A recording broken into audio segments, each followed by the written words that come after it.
Hello everyone, welcome to Let's Learn. Today we'll be discussing about degree adverbs. Let's begin. These are used before adjectives, verbs or other adverbs to give information about the extent or degree of something, how much that is happening, the extent of something. For that, these are used. If you see the example, they are sad. If you want to tell the degree or how much is that, how much sad they are, so we use they're extremely sad. I really hate the smell of cigars. She's almost always late. And other degree adverbs are completely, fair, quite, rather, slightly, too, totally, very, very much, and all.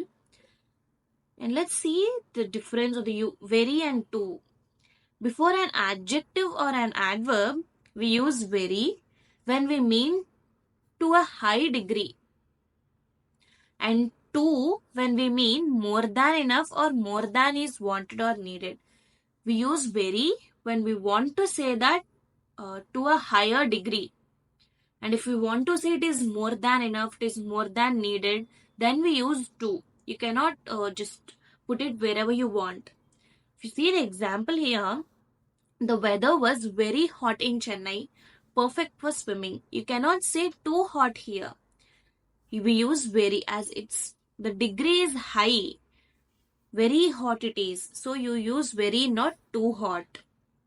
It is too hot to stay in this room. Let's find somewhere cooler.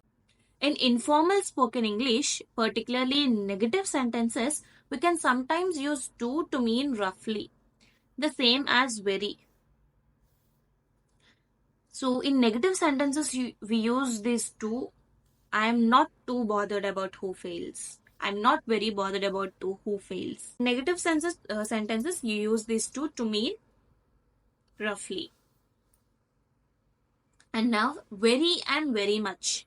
We don't use very before verbs, but we can use very much before some verbs to emphasize how we feel about things. So before verbs, we use very much, not very. I very much agree with your decision. I very much enjoyed having you stay with us. You cannot say I'm very agree with your decision. I very enjoyed having you stay with this. So before verbs, we use very much, not very. And we use very but not very much before participle adjectives. So before participle adjectives, you use only very, not very much. She was very disturbed. You don't say she's very much disturbed. You should say she's very disturbed. It is very disappointing. So you may wonder, what exactly are these participle adjectives?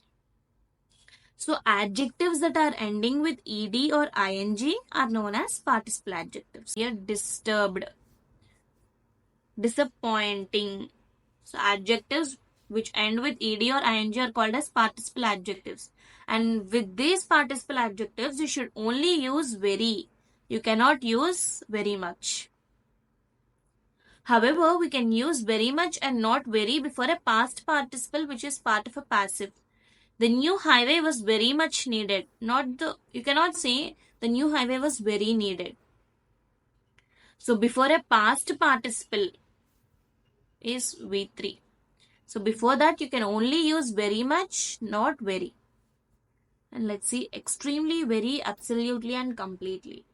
We use extremely and very with gradable adjectives. And absolutely and completely are used with ungradable adjectives. So first of all, see what are these gradable and ungradable adjectives. We all know adjectives are describing words and they have a meaning which can be made stronger or weaker. You can increase or decrease the extent of those words. And if you can make them stronger or weaker, they are called gradable adjectives. And there are few adjectives which you cannot change the meaning of them. You cannot make the meaning to extreme or you cannot make it weaker. The adjectives you cannot make them stronger or weaker are called as ungradable adjectives. So that's the same here. So with gradable ones, we use extremely and very. And with ungradable ones, we use absolutely and completely. If you see the examples here. Extremely. plus gradable adjectives like effective, difficult, hard. These are gradable. You can increase. If you add more to this, to these, you can say more effective, more difficult, hard. If you add less, less effective, less difficult. You can observe that. As you are able to make them stronger or weaker, they come under gradable ones, and hence you can use extremely with them. Hugely with gradable adjectives.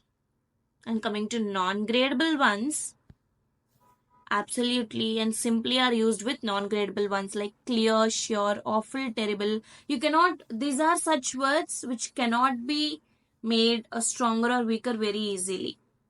Hope you understood this. Quite. So the same word has two meanings. One, to a particular degree, but not very. Another, to a larger degree or very much. I was quite satisfied with the result. Means she is fairly satisfied. No, you are quite wrong. In this sentence, it means completely wrong. When quite is used with ungradable adjectives, it means completely. In such cases, if quite is used with ungradable adjectives, the meaning of quite is completely. So let's see activity questions. Degree adverbs are used in front of prepositions. Answer is false. There's nothing like that.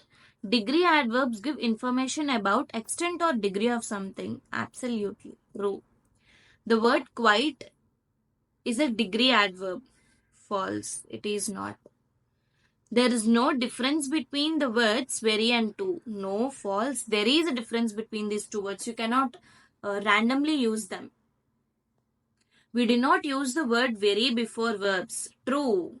Before verbs we use very much, not very.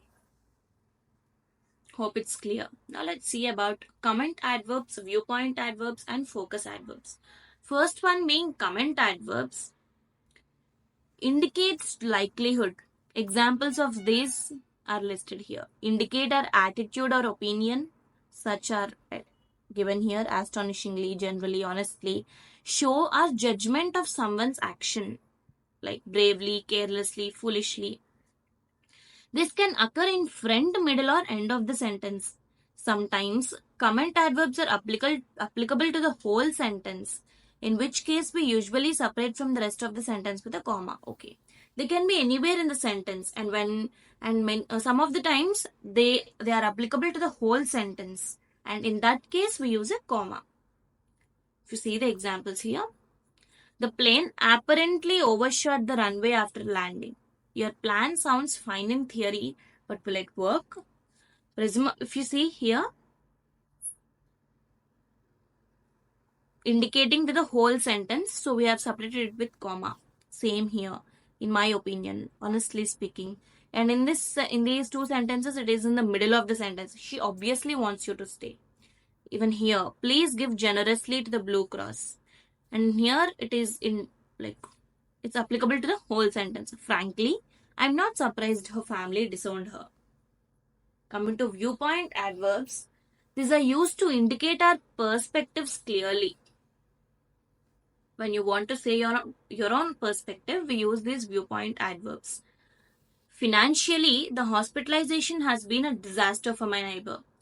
The sisters might be alike physically, but they have very different personalities. And other examples are biologically, chemically, environmentally, etc., etc. These are phrases which act as viewpoint adverbs, like morally speaking, in political terms, as far as the environment is concerned, etc. Let's see the examples. What you did was not illegal, but it was morally wrong. Much of our behavior is biologically determined. Outwardly, the couple appeared happy. Technically, certainly. So these all are used to express a perspective clearly to the others. And coming to focus adverbs, only.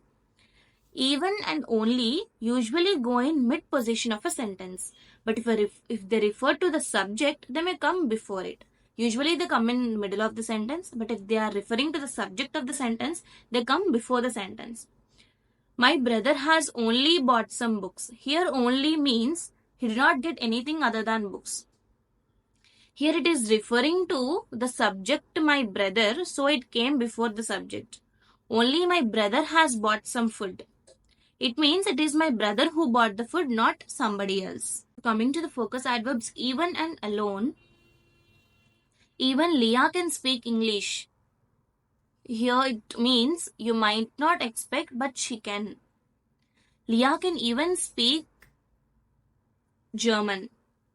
It means in addition to something else, she can also do this. That's the meaning here. Usage of where you use this word, the meaning of that changes.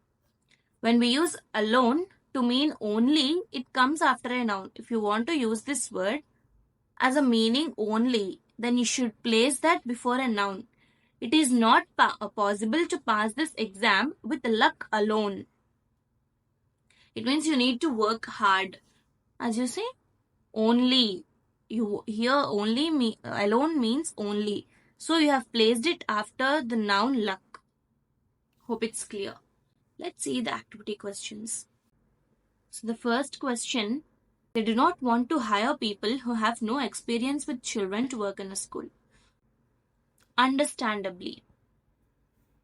So second question, he alone can save us now. Uses an adverb of. So it is focus adverb because it is focusing upon he alone can save us now. It is a focus adverb. What he is saying is simply not true. Comment adverbs can occur only in the beginning of a sentence. Completely false. Simply false because it can be used anywhere in the sentence, beginning, middle, or in end of a sentence. In my opinion, the house needs a new coat of paint uses a focus adverb. False. It is it's your opinion. You're saying your opinion. It is not a focus adverb. So false. Hope the concept is clear. Let's meet in the next video. We'll be solving practice assignment and grade assignment there. Thank you everyone.